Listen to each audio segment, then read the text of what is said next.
Yeah,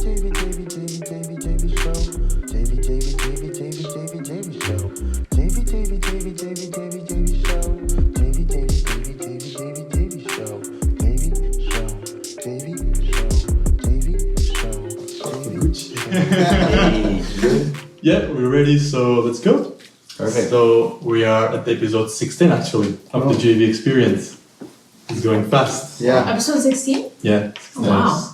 Welcome, guys. We're really glad to be here. Yeah. Thanks, man. Thank you for doing this. What made you guys start the podcast? It's a good question because we like to talk and we think our conversations can bring some value to other people. And usually we do it just like that, but we said, why not film it and put it out on YouTube? And actually, you're second guest. Second guest in our I see. podcast career.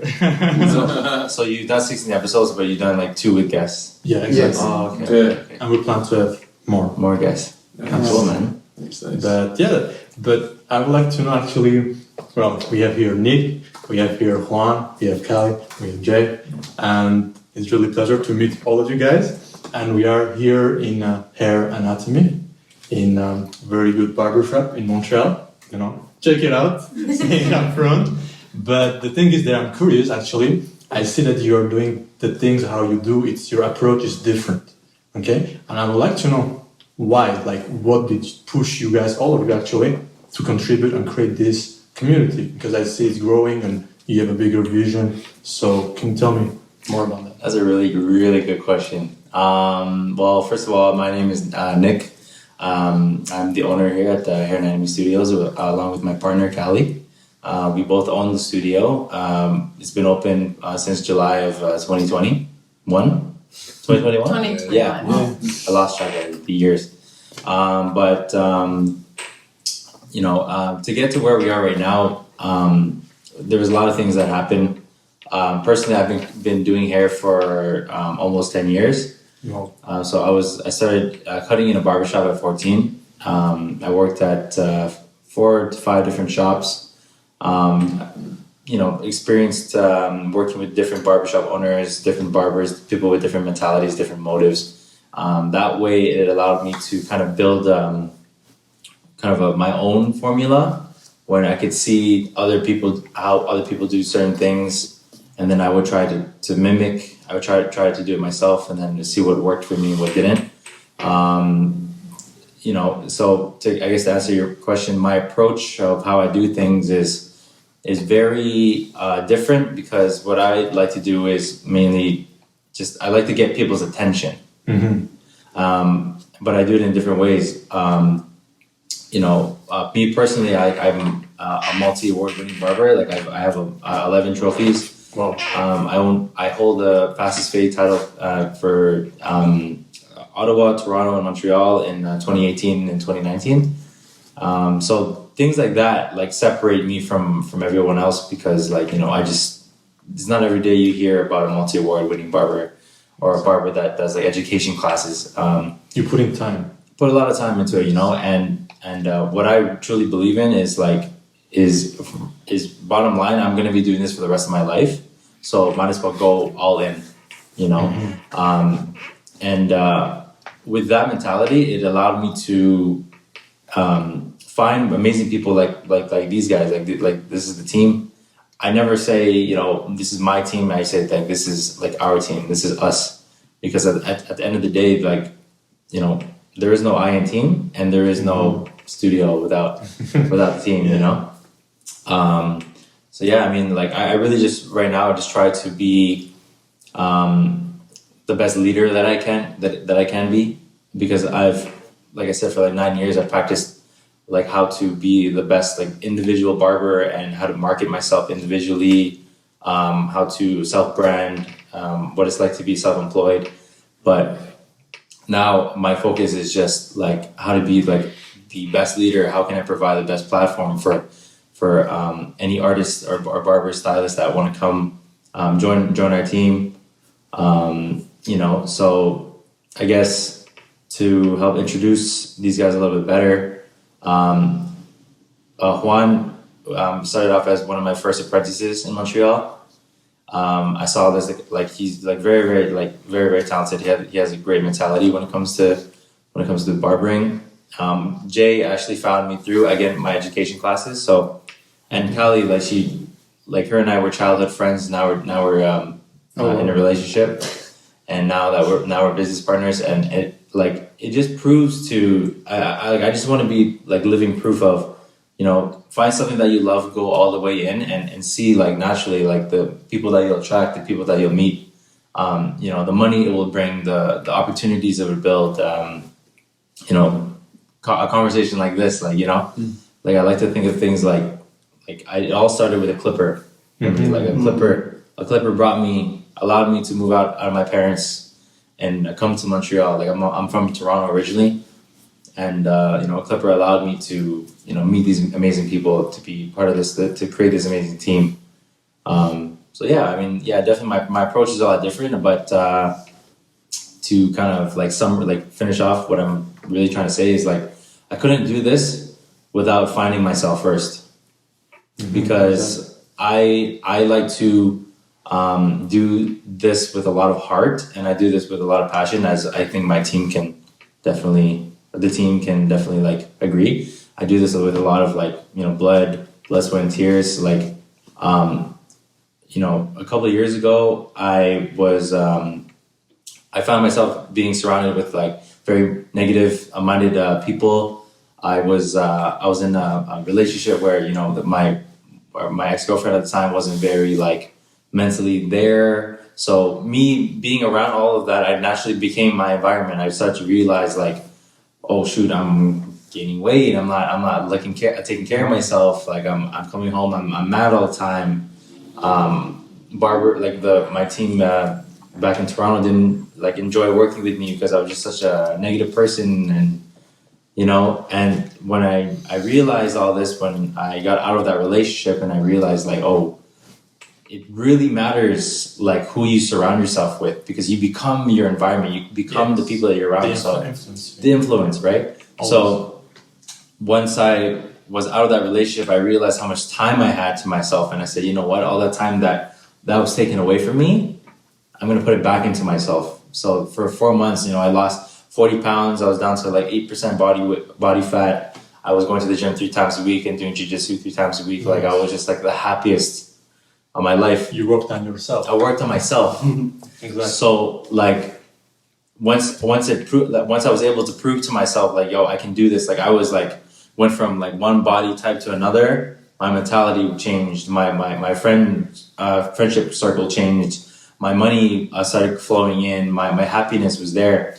And one thing that the gym taught me is if you want to get stronger, you add more weight. So from then on, at that point in my life, I was always seeking the most above and beyond. I was always seeking failure. I was always seeking a next challenge, because just like the gym, when you start a new workout, or if you're super sore, or you're broken down, you just do it, and then you realize oh shit, you're coming back to the gym the next week.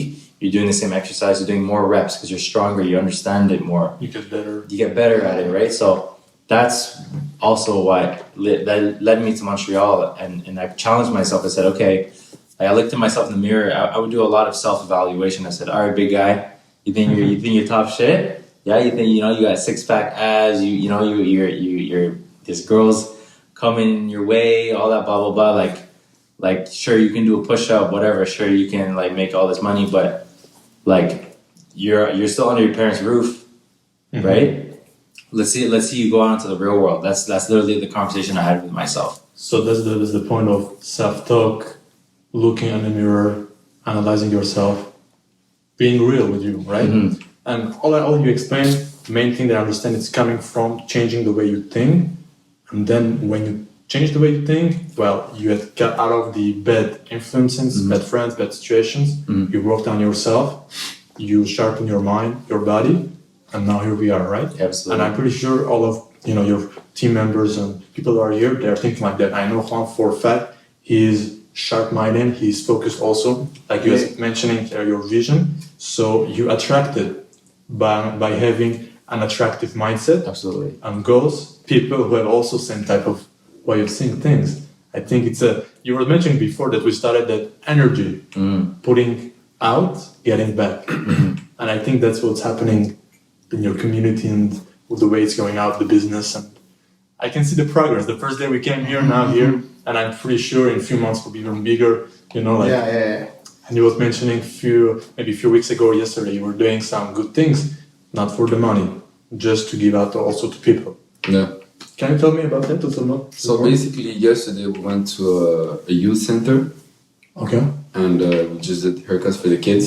And it was crazy because we were talking with the kids and, to see what they live every day, And you were talking with this one kid who was just telling me like, I just wish I had a normal life, like a normal kid, like I want to be like the other kids. Like my life is like, I just want a normal life, And he's like, what, 9? Yeah, 9, 10 years old. And you're like, He talked to you about his life experiences and stuff? Yeah. Okay. Yeah. And you're like, damn. Yeah.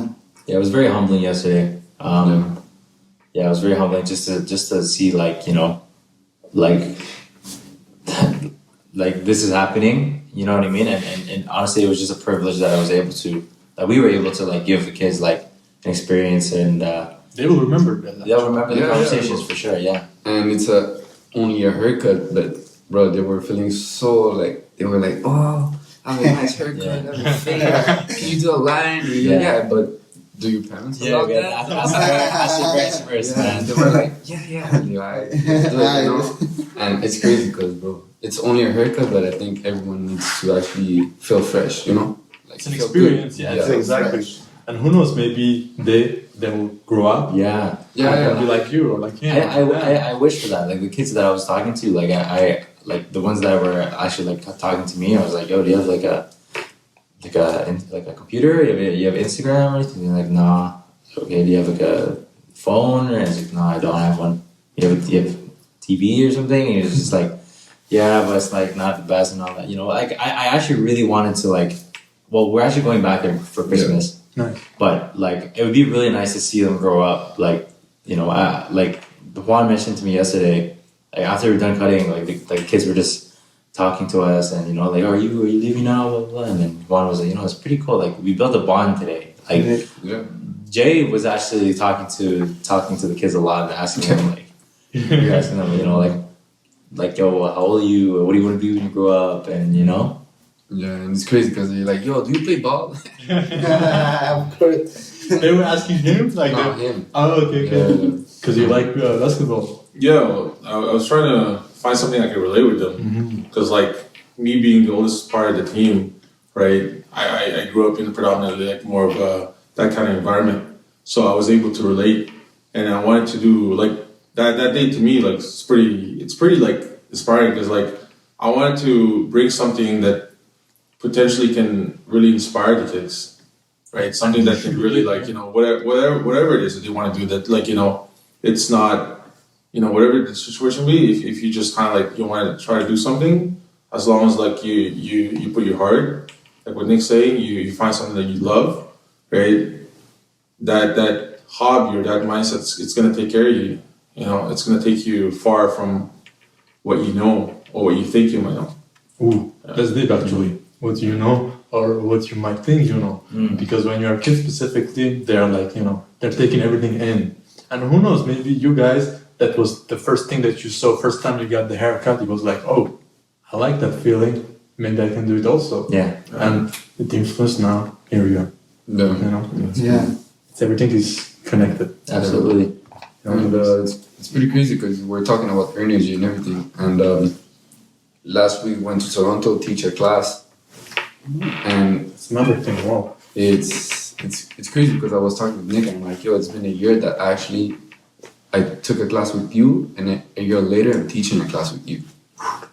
So I was like, wow, like just a mindset. If you think you can actually achieve everything, it's possible.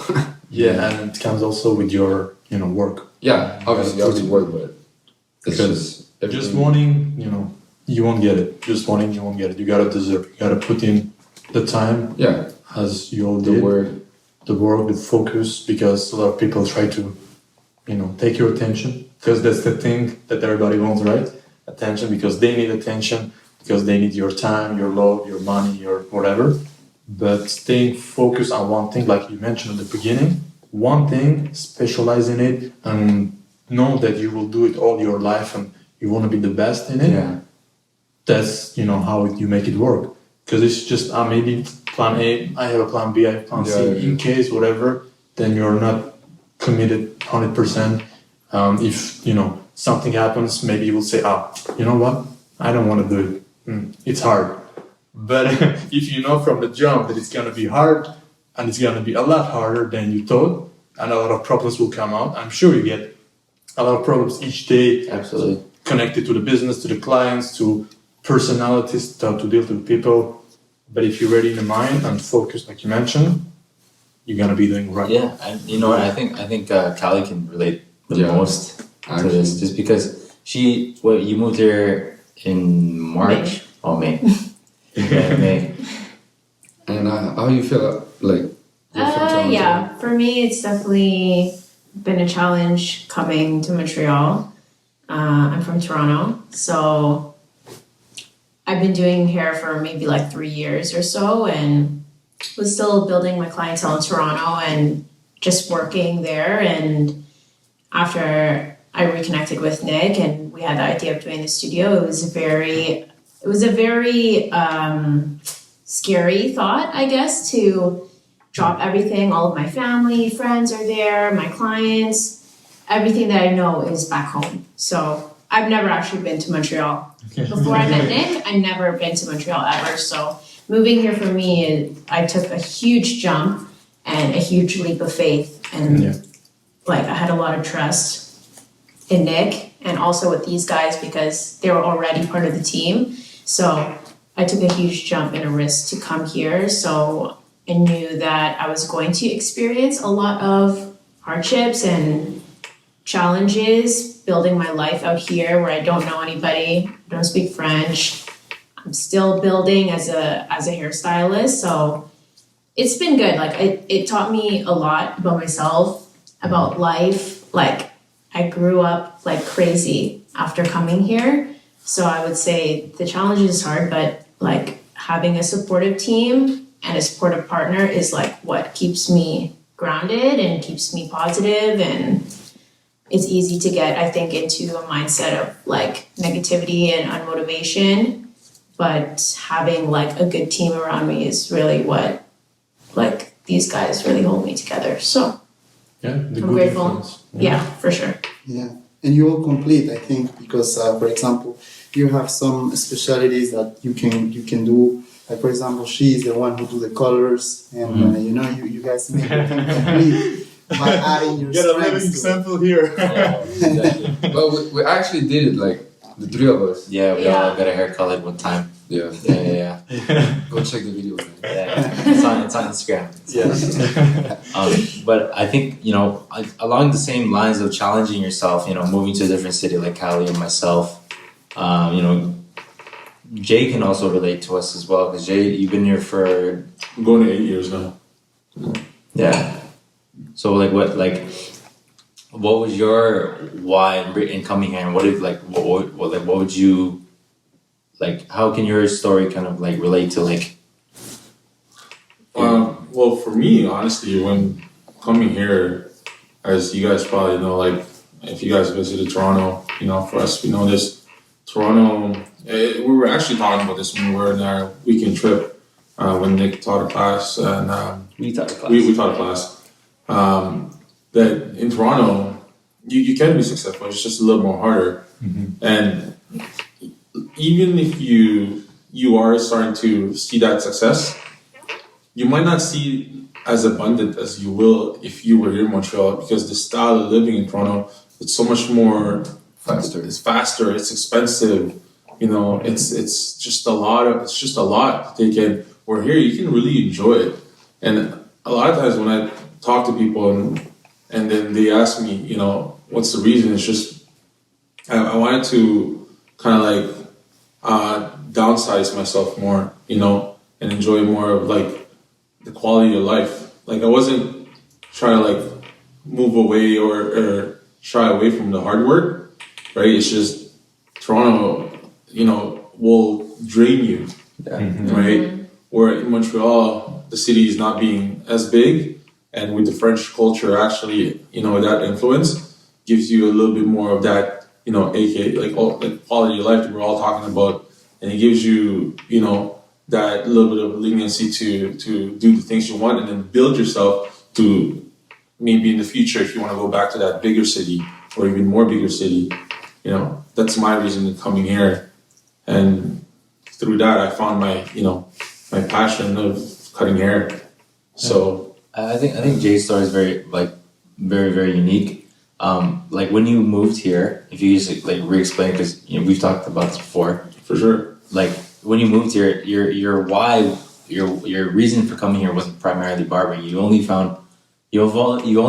came back into barbering very recently. Yeah. So like what from the time that you moved here to the time that you got introduced to barbering, like what kind of what was the steps that were taken? Like what happened in between that time? Yeah, so I was cutting since I was, in high school, and it was a hobby. It was cutting hair, doing haircuts for my friends, myself. It was just, the love was always there. I just didn't know how far it could bring me, what it can bring for me. When I moved here, I was working in other places. As Kyle was saying, it was tough for us who doesn't speak French. So we were more so. Oh, Parker! somebody can visit us. Parker. That's Parker. Hey. Hey. So.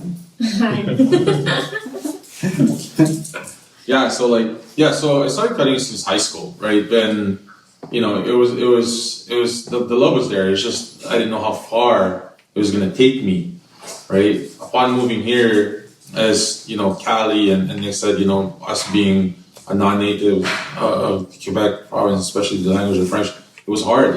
I had to work all kind of different jobs, go back to to the bottom to see what it was. But through that, I was able to cut people on the side, right? For fun / with a little bit of extra money. And then a couple of years ago, I was like, man, I really want to do something, that I'll be super happy with for the rest of my life. Something, I was trying to dig inside, ask myself, well, what is it that you love? What is it that you do? And I had a conversation with a good friend of mine who I introduced to barbering, who's now in his 7th year. And he's like, simple, bro. You like cutting hair. You just, do that. Right? And I'm like, it's like a light switch that clicked my head. I'm like, I gotta try to push for it. So I went towards my line, the more French area to really put myself in a situation where I gotta learn how to speak French, even if it's just the language that's gonna help me talk to clients to understand what they need. And that's how I got my career launched. I was in the plateau area, and I was just cutting there, and I found myself, reaching over and meeting Nick along the way when my time was done in that. And how you guys met? Sorry. Honestly, social media. Oh yeah. And the whole energy thing, just to top of that, I followed him, right? I wanted to take the class that he did, which is a block away from where I was living. Oh yeah, I hosted my first Montreal class literally a block away from. Yeah, a block away. Okay. I couldn't get in there because I was contemplating. I don't know. These guys are advanced. Questioning. I'm definitely not ready for that. Right. But you took the step. No, I didn't. I didn't. So I didn't get in this class. Yeah. Oh, I didn't. But the funny thing is, I'm in my head well, you're here. You took. Yeah, I want to try to contact this guy. And I didn't even know he was from Toronto, right? That day when I was coming home from the other barbershop he was coming out of Provigo with Cali, which is way far, a different block and city different area where they're from, because they were living around, I think, Concordia, right? There's a Provigo there. They were coming out, and I saw him. I'm like, yo, I think that's him, and this girl, right? And I'm like, oh man, it's a sign. I gotta contact this guy, So I contacted him, and then that's how we got connected. Yo, when this guy contacted us, it was probably January. Yeah, January. we thought about this whole studio idea probably like November, December, more strong in January. Like that's when we were actually like, okay, you know, how many barbers, stylists do you want? By the way, this isn't a barbershop. We're a hair studio because we take both men and female. But you know, it's very natural for guys to be, oh, this is a barbershop because it's where they get their haircut. But hair studio is where we are. So when we started to plan towards the hair studio, we didn't tell anybody. And when this guy messaged us, I was like, yo, babe, what the hell? This guy was like, hey, bro, I'm just wondering, are you opening a shop anytime soon? Because like, you know, I really just want to surround myself with like-minded people and everything. And we looked at this, we were like, who told this guy? Yeah. Like somebody told this guy. Right? So then, I was, you know what, man, come by my house and we'll talk about it. And then Jay came by and we met him for the first time. And it was a good vibe. We vibed with this guy. Yeah, man, like this guy is like. And how about Juan? How you guys met? Yo, me, it was because of a barber, John Benolo. I had a class with him, and the first class he actually taught was with him. Mm-hmm. So I was following him, and I was like, damn, the guy knows what to do with scissors. Because me, bro, fades, it's what I've been doing since I'm cutting. And I was like, yo, I need something more. Because for me, always going to the barber, I was like, yo, cut the sides, don't even touch it up, cut the... Nah. That's how I was doing. Yo, bad experiences. Yeah. So I was like, yo, I don't want to be that kind of barber. You know, there's a guy in your chair and he's like, yo, can you do this, that? And you're like, yeah, sure. But at the end of the day, you just don't know what you're doing, you know? Mm-hmm. So like, you know, I reached him through Instagram, I'm like, yo, like, I would like to take a class, whatever, blah, blah. So he did a class in Besame Studio, and that's how I met him. And after he was like, yo, I'm looking for an apprentice. I'm like, yo, this is a sign. I'm like, bro, I'll be your apprentice, say less. like, yo. So I went to his house, we talked, and here I am. Yeah, 1 year later, you're traveling to Toronto to do business. Teaching class. It's great. Yeah. It is, man. It's really good. And how you guys met? Me, Cali? Yeah. Oh my god. Here's the story. So we'll put up the picture. Well, basically, when I was in grade 12, so in Ontario, grade 12 was the last year of high school. Mm-hmm. My cousin held a 90s party for his birthday. And my cousin and his wife, they have like a day or two difference. Like their birthdays are around the same day. So they did a combined birthday party. And that night, I just remember it was the first time getting super drunk. But like what? like, yo, basically, like the next morning, okay, I'll get into that. But I met, I was just, you know, hanging out, drinking with my cousin and his friends. And then all of a sudden, like this like little Asian girl walks in. And then I like went like this to my cousin. His name is John, actually. I'm like, yo, who is that? And he's like, oh, that's Callista. I'm like, oh, she could be good for you, man. Like this is back then in high school, right? So he starts saying like, yeah, man, she wears J's, like she wears Jordans. You guys listen to the same music. Oh, she should be good for you, right? So right then and there, I was like, oh my god, this is like the perfect girlfriend because after 1 year, you're like, yeah, literally, because for me back then, I got introduced into like the whole 90s like underground hip hop, like Detroit style like hip hop that my cousin like grew up on, because my cousin was like actually part of like the beatbox scene in Toronto, and I didn't know this because I was too young to understand, but like they're pretty big. Like they had a Much Music commercial. They were in a couple magazines. Like they put beatboxing like on the map. And their group, one of it was a big group of guys, and one of the guys was actually her dad. So my dad and Nick's older cousin used to be really close friends. Yeah. So I grew up around Nick's cousin's family, but Nick was never really around that much. Like, there was probably a lot of events that we saw each other, but we were just kids. So Yeah, we crossed paths like. I never noticed Nick ever. I noticed. So yeah, when this girl, yeah. So when she walks in, I was like, yeah. So He was there. yeah, He was there. With a Don't worry hat, about it. with a hat and a hoodie. yeah, exactly. Glasses, low. So I just, you know what I said to myself, because back then, like in high school, like I was never the type of guy to like approach girls like in public, or you know what I mean. Like I would like talk to girls like if like I was a friend to friend, whatever. But like I would never like actually approach like girls like just like that. But you know what? To have my beer, I was like, you know what? I'll probably never see her again. You know, even though it's possible, we'll see each other because we're family, but I'll probably never see her again. So I went up to her because she was like pouring herself some like orange crush or whatever, and then yeah. So I went up to her and I was like, hi, how are you? Like, oh, hi, and then I was like, oh, I'm John's cousin. I'm Nick. What's your name? And she pours it. She's like, she holds my hand to shake my hand. She's like, hold on, I'm just gonna finish this. I don't remember this. Bro, I'm like this. I'm like, like what the heck? It's so weird. So then after she did that, I got super drunk. I ended up offending one of my cousin's friends. Apparently in the morning, she's like, oh yeah, I remember you. You were so drunk last night. You took blah blah blah's feet and you were like going like this with her toes. Okay, this is getting weird. I don't know. This is getting way too much I don't in detail. Basically, Don't let him drink. Don't give him up. Yo, I was 17 at the time, so you know, it's the first time drinking, whatever, you know. Yeah. You live, you learn, Sure you know. It should happen, you know. So If I don't remember, it didn't happen. exactly. I like that one.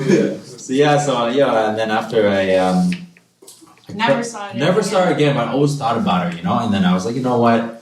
She lives all the way on the west end of the city. I live all the way in the east. Like, let me just, So you're from? I'm from the east side of Toronto, so I'm in like. Oh no, I move on. Like, I'm sure if you want to compare it like if that. you want to compare it, Markham. I live in Yeah. Markham. And you? I at the time was living in Milton, so between Milton and Markham was over an hour Yeah. drive. yeah. So we never crossed paths. Like No. after that day, I never remember seeing Nick again. Apparently, we crossed paths. Yeah. But I don't remember that.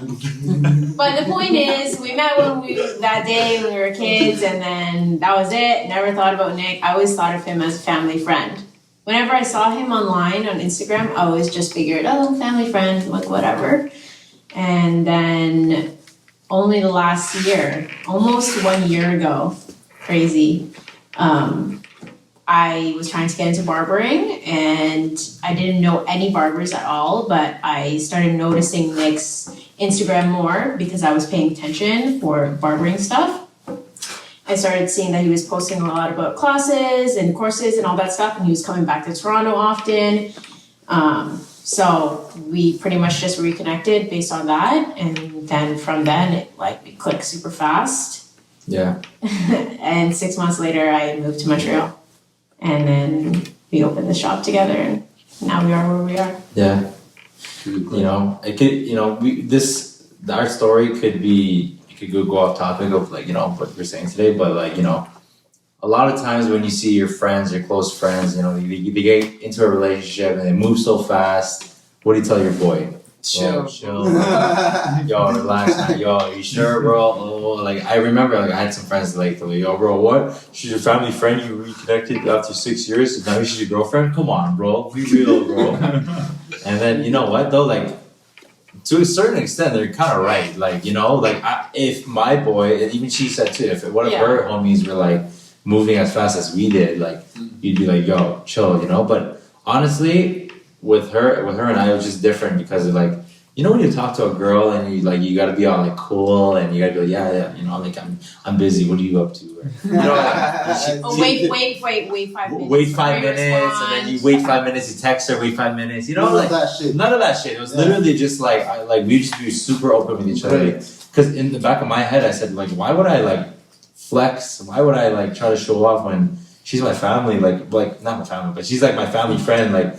She could easily just go tell my cousin oh, Nick's such a douchebag and why would I, you know, why would I, like, you know what I mean? Yeah, of course. You guys wanted the things straight. Exactly, and I guess it relates to everything we're saying is just like, yo, when you just be yourself, when you just do things for you, like without faking it, like just genuinely wanting to show up, genuinely just wanting like something for yourself, genuinely just showing like that you're serious about something, you know, and like that's when you get what you want, because like you there's no false intentions, right? Like talking to Cali could have gone any other way if my intention was like, you know, like negative or whatever, like, but obviously I wanted to do that to her, you know what I mean? But what I'm saying is like, you know, the power of just being you, being yourself, like expressing who you are and not being shy and being confident, you know, like it brings you like a long way, I feel. Just being yourself and believing in yourself. It's just like, you know? Chris, it brings to the point of when you changed the way you was thinking. Yeah. Everything. 100%, yeah. However, I know Juan can definitely, and Jay can definitely like relate to what I'm gonna say. Like you can only get to that mindset when you actually start understanding what it means to love yourself, to actually take care of yourself. Like the only reason why I was in that state of mind with Cali is because I was working out. I was like really like listening to my body, like watching what I eat. Like when you really like love yourself like that, and you're just connected with yourself like that, you're able to find yourself better, you know? Like Juan recently like telling me, bro, yo fuck it, man, I go boxing 8 a.m. I'll come to the shop at 11. I don't care, bro. I'll cut hair till like 3 and then I'm back to the gym. Like, cause like in the beginning it's like, oh, I don't want to get up. But now it's like, nah, man, I'm there at 8. Cause I love that feeling. It's a feeling that we chase, you know? Exactly. Yeah. Success is a feeling, you know, and doing things to feel that feeling is the best reason to do it. Yeah. Some people do it for money, the attention, the recognition, respect, but for the feeling of success that I'm happy what I do, I like getting good experience, good service, touching people's lives, like the kids that you did. Yeah. That's something that people don't think about it. Like you don't go like this. No. Meaning all the vision. It's not just okay. We're gonna give them a good experience of haircut. Okay, it's a hair studio. We are going more like this. Yes. Yeah, you get a good haircut. Yeah, you get a good. Let's say we'll give something for free to people, to community, to give back. And actually, you're doing all of the things the right way, in my opinion. That's why it's already working, because you are not just micro vision. It's really macro. Absolutely. You're looking at every aspect, and that's another thing that you need to learn. Just working hard and working smart also it's good, but sometimes, like he mentioned, and I actually mentioned this a lot, you know what you know, right? You know what you don't know, but you don't know what you don't know. So those things that trying out things, speaking with people, you learn, oh shit, maybe I can do this too, and it's not gonna hurt my business, not gonna... It's really big thing for you guys taking the risk, being actually your entrepreneurs, okay, working for your own self, and your age, like you're all young, it's big risk that you are taking. Not a lot of people. Jay's young too. I'm including him. Yeah. Jay's young, bro. It's hard. Yeah, he's the youngest. He's 16. Don't get fooled by the mustache. Wait until I shave everything. Baby face, yeah. But it's a big risk, and I respect that, because it's not everybody will do that. Opening a shop at downtown Montreal, working for your own self, without knowing the language of French, let's say, for all over 3, it's something that people would say that it's crazy, but you did it. Well, like one thing that I learned recently, I learned through just life experiences and stuff, is people will never remember, like people that you meet, whatever, in the future, they'll never remember what you said to them, but how they made you feel. So one thing that my mentor back in Mississauga, Boy the Groomist, actually was one of the founders of Hair Anatomy Education with me. He taught me, like, he told me, like, listen, like how I am with my barbers and my apprentices, like, I just want to be a part of your legacy. Like, I know eventually in the future when I get old or whatever, because he's like an older barber, and people that work on and learn under him are younger. Because when I pass, when I go off and do my own thing, whatever, if I retire, whatever, like whoever is under me, I just want to be a part of their journey because that's all I care about. It's like, if you look at the greats that have passed, like if you look at boxing, like the guys that are great right now, they always say that, they always like give respect to Ali, or they always give respect to like Tyson, because those are the guys that kind of paved the path for them, right? He says like, I just want to be that person to be a part of someone's legacy, be a part of the path. Because at the end of the day, what I've learned by like learning myself is like, we're all gonna like eventually pass. Like nothing in this life is like, you can't bring it to the next life with you. Like you can't bring all this money in the world. Like, yes, we need it, for to survive and all that stuff, but when you pass, it's not gonna matter, right? So that's the reason why I changed my Instagram name to my last name, made by Benitez, because this is like what I do. Like Juan and I feel like we have the same why, because when I asked them a couple months ago, what's your why? He goes, I do it for my family. For me, I do it for my last name, because like all my siblings, like I'm the oldest, but all my siblings, they go to school. My sister's doing her thing at McMaster University. Like they're doing their thing, like the A+ students. You know what I mean? Like they're more on the academic side of things.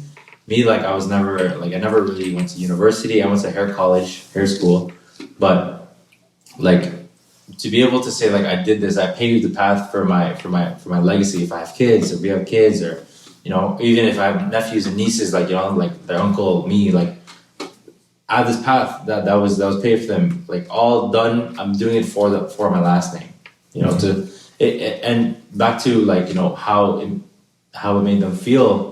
That feeling of like, someone part of my bloodline, or someone that I've been part of, or someone that I've learned under, whatever. Like Nick is like is something that like is proof of like of longevity and wanting to work hard, and what the energy that I want to put in right now.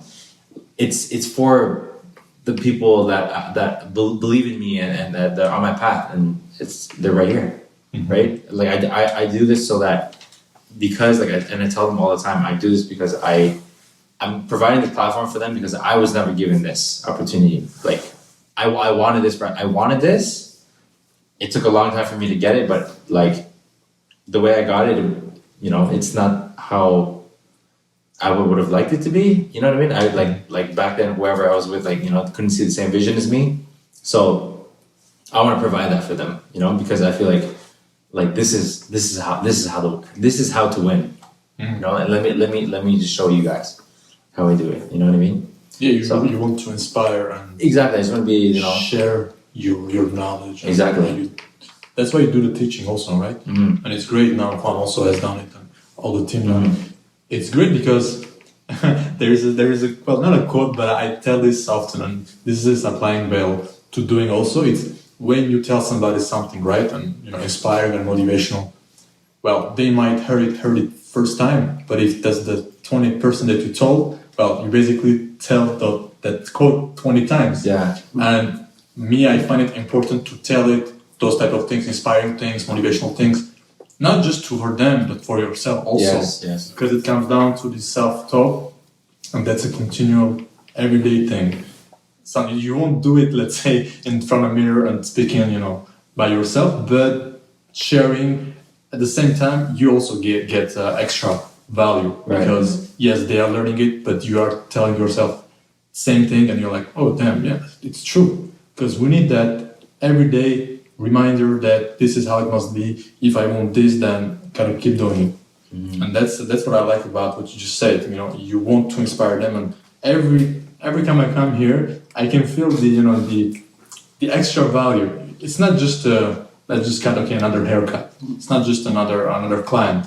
You want to connect, go deeper, know the client, create a relationship. Yeah, that's something that not other people or other owners want to do. They just it's not a client. Mm-hmm. If I give them a good price, they will come back.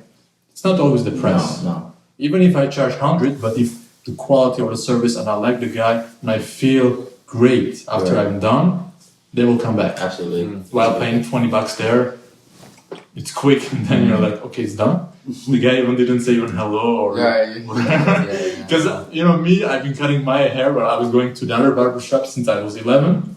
And sometimes I had that experience. You come in and nobody says hi, nobody says nothing. You just wait there. In and out. Somebody just say, hey, here, you cut it, $20, okay. It's like you're not welcome. It's not, they don't care. You know, you must care in anything you want to do. You must care about the service. And it comes down, I think, in my opinion, from the owner, you know? Yeah. Because the people who work there, I mean, if he doesn't care, most people will be like, well, I don't care. Except if you have a specific type of mentality of, okay, they don't care, me, I will care, and I will be different from them, and I will get up quicker than the others. Right. You know, but it's always to care, you know. If you care, people will come back, in my opinion. Absolutely.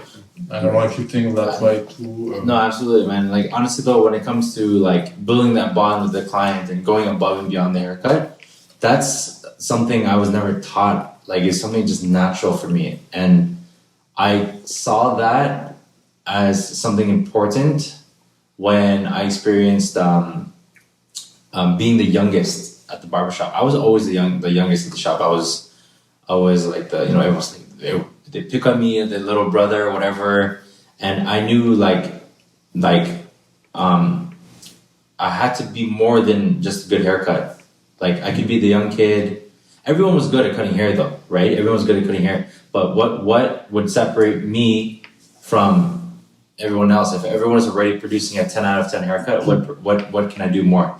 You know, so building that relationship with them and you know, building a repertoire, meaning like for example, if I cut your hair one day, yeah, bro, I have a job interview. Yeah, man, good luck. Next time I see you, how's that job interview? Like, keep it going, right? Like, sometimes, like, we see so many clients a day, sometimes we'll forget, but most of the time we won't, right? Because it's just like, when you build that bond, it's like, yo, it's not, I'm not cutting my client, I'm cutting my friend, it's my boy, you know? That's a good point. Yeah. But, you know, I think on top of that, how we can like kind of like summarize and conclude everything is like, I'm really curious to hear, you know, what you guys have to say about this. And since you started here and being here, being a part of the team, one challenge I know that all of us have faced is self-motivation. Because at Hair Anatomy Studios, we provide a platform for barbers and hairstylists that are self-employed and that are their own boss. So you can't if you have your own QSC number, your own GST number, like, you're welcome here. It's not like commission basis where, like, you know, it gets kind of sticky. Like, if you're in the industry, you understand. But our model here is self-employed and being self-employed and like, here's the space for you to just win and to like express what you do, you know. But for a lot of them, for everyone here, it's their first time being self-employed, and you know, this is the challenge they want to take. Like, how are you guys coping with? How are you dealing with being self-employed? And what are you doing right now? And what are you like always thinking about for the future? I'll go first. Yeah. Me, it's my first time being. When I met Nick, I was very not closed-minded about the industry, but I didn't know any better. I only knew what I knew, which was what I was taught in my old salon. The structure there, the structure for a hairstylist in a commission-based salon. That's what I thought things had to be. I always thought, oh, okay, like, you know, I'm just little right now, but maybe in a year, maybe in 2 years, I can make a decent money or a good amount of money. Like, you know, I thought that it was more of a stretched, like, my career had to be stretched to be able to reach that success. And that's kind of how it is in that type of situation. So when I met Nick, he really opened my eyes to the possibilities of what it's like to be independent and to be self-employed, because I never talked to anybody that had been like that or experienced that type of situation. So I was living with Nick and watching him cut from home and take all the money for what he was doing, and I was like, yo, I want to do this. Like, this is crazy. Like, you're actually being paid for what you're worth. What you're worth, and being paid for the work that you're putting in. And that really inspired me to be like, you know what? I do feel like I'm like, I feel like I feel like what I'm putting out is worth more than what I'm being paid. So that's what inspired me to be like, okay, I went independent in Toronto for a few weeks right before I moved here. So being here, it's definitely, I'm learning, I learned a lot. After being independent, you're your own boss. You're the only person that's doing everything. You know, you have to market yourself, you have to buy your own products, you have to provide the service and the customer service, and no, if you're not doing it, nobody else is doing it for you. So I think I have definitely experienced unmotivation since being here and being new to the city and not knowing anybody, having to build a clientele, going a week with no clients, and knowing if I don't have clients, I'm not making any money. So that having that type of situation definitely would get me down at some points, but I stop and I talk to Nick, and he really motivates me, and like he reminds me that when I decided to actually move here and take this big jump and take this risk, I did it because I believed in myself.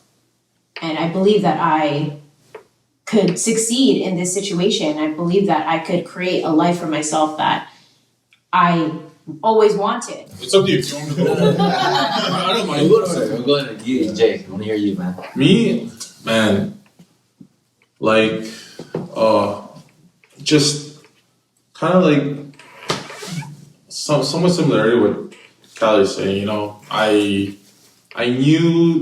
always knew and felt there was something that I wanted to do that related with people, right? I wanted to do something that has, you know, I'm not a sit down kind of guy, right? I like working with my hands.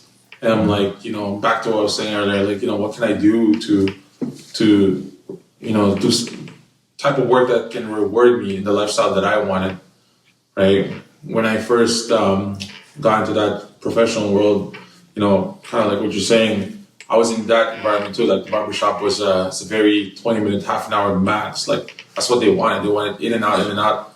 And already in a couple months of being there, after 6 months, I was like, you know, I knew that wasn't me because I wanted to connect. I wanted to like, you know, bond with the clients that I have. Especially, I felt really like the gratitude of them letting me cut their hair because, you know, one they trusted me.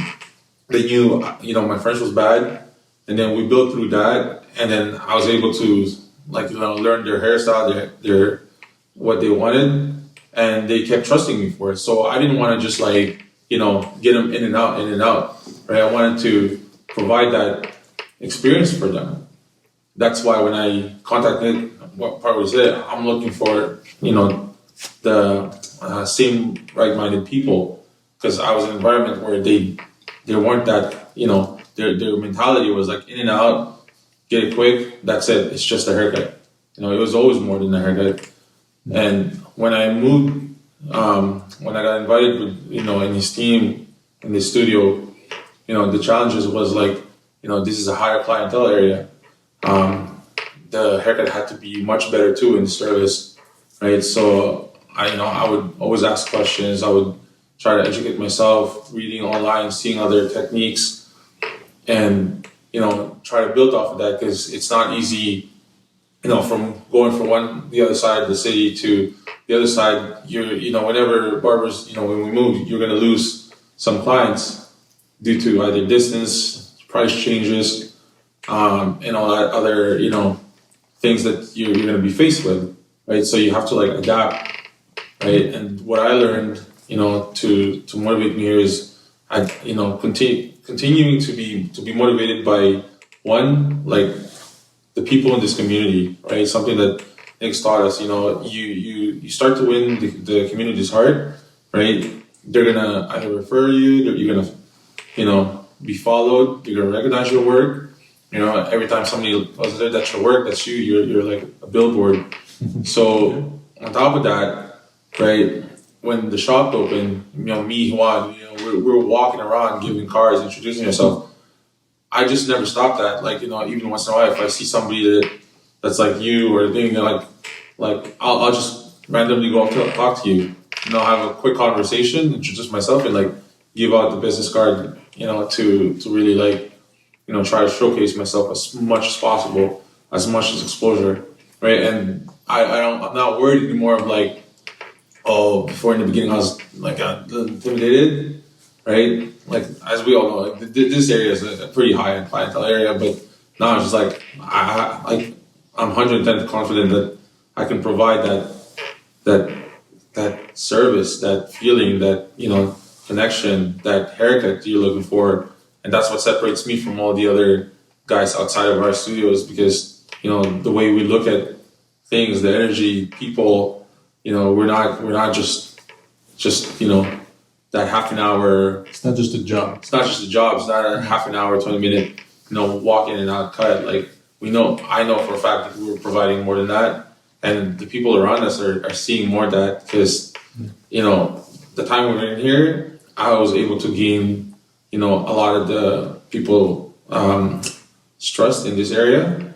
And there was one night that I cut this other guy, and I asked him, how was your experience of taking like a full package, service? Would you recommend it to somebody else? And he's like 110%. It's like I've never had this kind of service.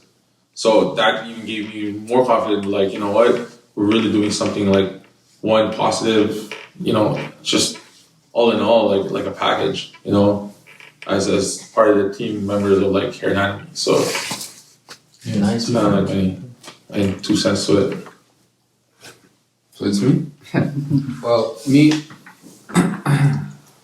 I was working in a barbershop, so if I wasn't there at 10:30, the guy would be like, yo, where are you? Like, we have clients. Or even if we don't have clients, like, you have to be here, man. So I was always the first one and the last one to leave. So I was like, yo, like, I'm working so much, and then it was good, but you want something better, Because I'm very slow when I cut, Like, for me, the haircut has to be like perfect, like in every way. So, well, what do you? Like, That's why we keep coming. like, yo, if details is so important to me. So the fact when you're independent and you take your time, you create a bond with the people, like, it's different. And you get paid for something you love. It's way different. The other day I was cutting a guy and he gave me beers. I was like, what? Yeah. You remember? I was like, he's like, I don't know if you drink that kind of beer, but yo. I'm like, The guy's boyfriend. yeah. Strong respect to you. Your client's boyfriend. The Asian girl, what she did? The one you did that's really long. We thought you were mad that day. Who's your boyfriend? The guy on the bike, he brought her cookies. Oh, he brought beer? Yeah. What? Out of his You backpack. didn't offer me one. I didn't even know. Yo, out of his backpack, like, yo, you know what? I don't know if you like that, but I'm like, what? I'm like, yo, mine. So yo, I was like, yo, shit, that's different, Like in the barbershop where I was cutting, bro, it was like fast and peace.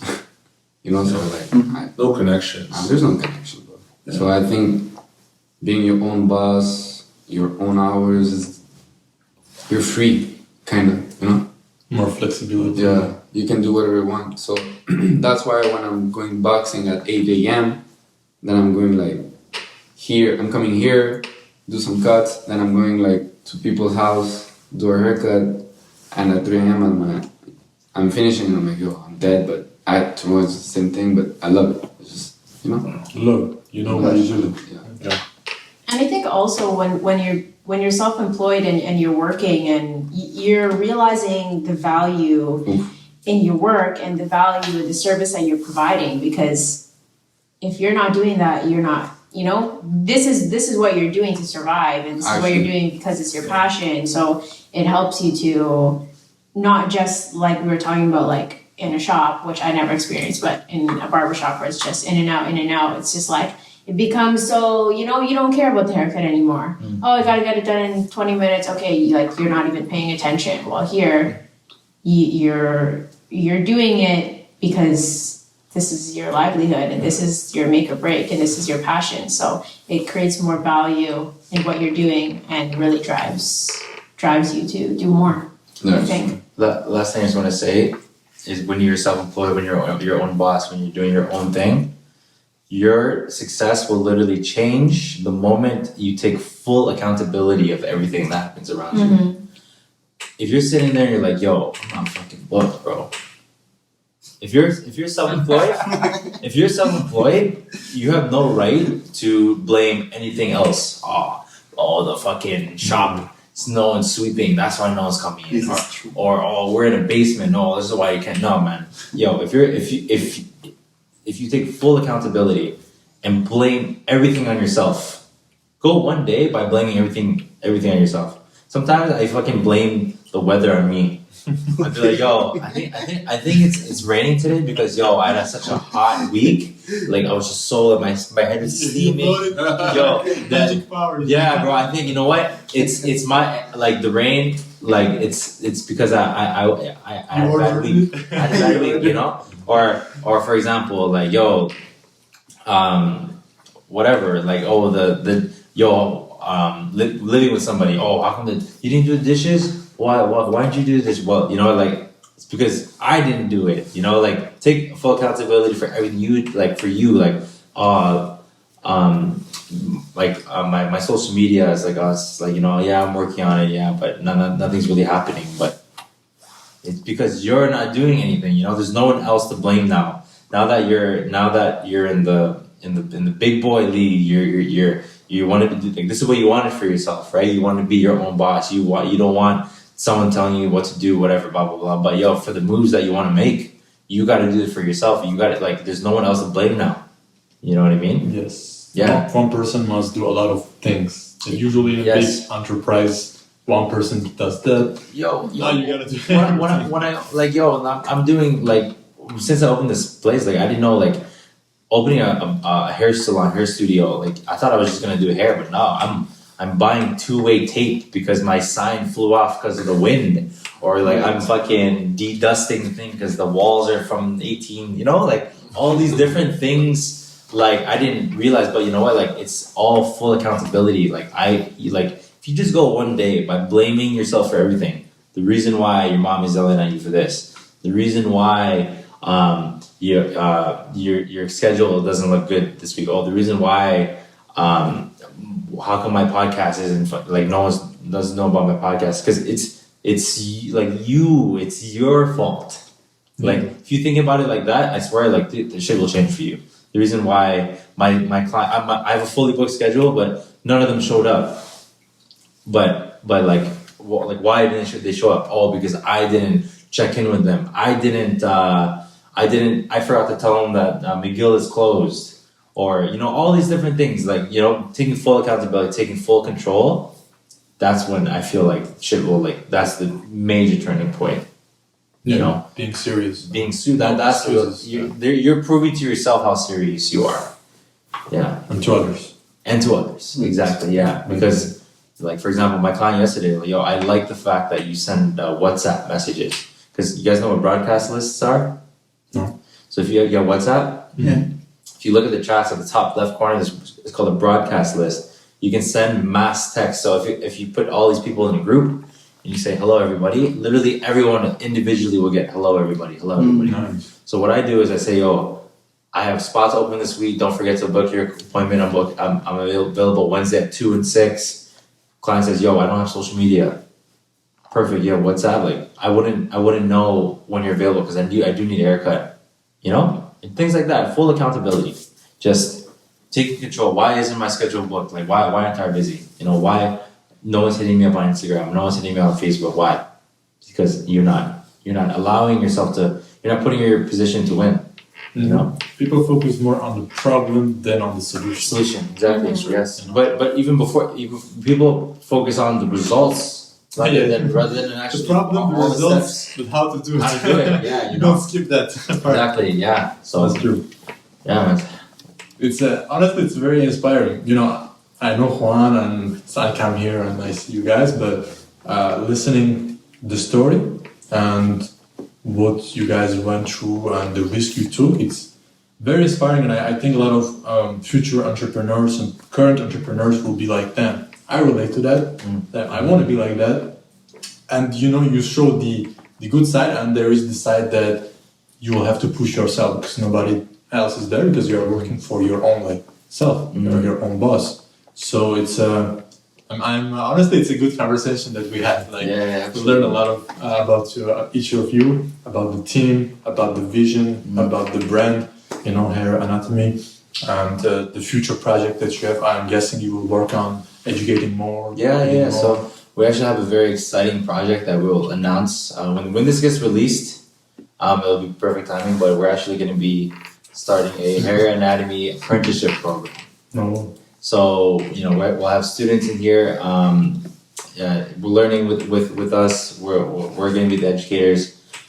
You know, barbering. If you want to even take a coloring class, if you want to take a self-employed, how to deal with your accounting, everything you need to know, all the steps of success. Accounting, that's important. Accounting. Yeah. You forget that you just want to be your own boss, but hey, you gotta know your accounting. Exactly. That's important part. Yeah. Very much so. Like I'd love to do this again with you guys. You guys are down to do this again? Like, Absolutely. Yeah. Probably like in January. Yeah, we can catch up. Yeah, for sure. I do want to talk about haters. We gotta talk about haters. Oh, we can talk about anything, man.